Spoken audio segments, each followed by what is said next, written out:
मी सोनमजींना विनंती केली की सोनमजींनी तिचं उपोषण सोडावं.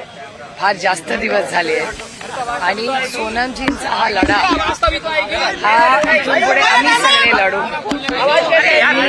उपोषण सोडावं अशी विनम्र विनंती करायला आम्ही सगळे आलो.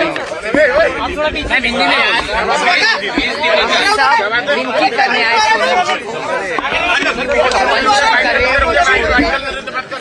उनके लिए जो लड़ना है वो हम सब संसद में भी लड़ेंगे. संसद का सत्र सोमवार से शुरू हो रहा है और हम वहाँ इनको सारी जो बात है और नीट के बच्चों का जो है वो वहाँ हम सब बोलेंगे. सत्र भी शुरू होने वाला है तो ये आवाज वहाँ भी आप लोग उठाएंगे? बिल्कुल उठाएंगे. आता तुम्ही भूमिका मांडलेली आहे की धर्मेंद्र प्रधानांच्या राजीनाम्याची आम्हीही संसदेमध्ये पहिल्याच दिवशी मागणी करू. आमचं म्हणणं आहे की 2 मीटिंग इथे जर आंदोलन चाललं असेल तर आमची नैतिक जबाबदारी आहे की समाजात ज्या गोष्टी झाल्या आहेत त्या सरकार दरबारी पोहोचवल्या पाहिजे.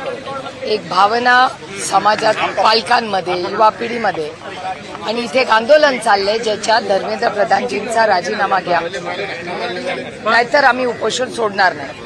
मला असं वाटतं आम्ही जे लोकप्रतिनिधी आहोत आमची नैतिक जबाबदारी असते की समाजात ज्या गोष्टी झाल्या त्या संसदेत मांडल्याच पाहिजेत आणि संसद सुरू व्हायच्या आधी 2 ठिकाणी मी याच्याबद्दल बोलणार आहे. एक तर रविवारी सकाळी एक ऑल पार्टी मीटिंग भारत सरकारने बोलवलेली आहे.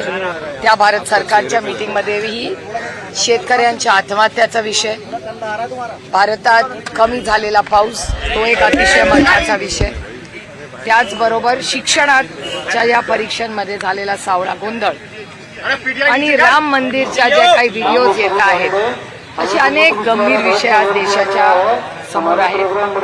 आणि त्यामुळे त्या दिवशी जी ऑल पार्टी मीटिंग किरण रिजिजूंनी आणि सरकारने बोलवली त्याच्यात हे सगळे विषय राष्ट्रवादी काँग्रेस पक्ष, आम्ही महाविकास आघाडी आणि इंडिया अलायन्सची बोलून मांडणार आहोत. त्याचबरोबर सोमवारी सकाळी 10 वाजता माननीय खडगेजींनी एक इंडिया अलायन्सची मीटिंग बोलवली.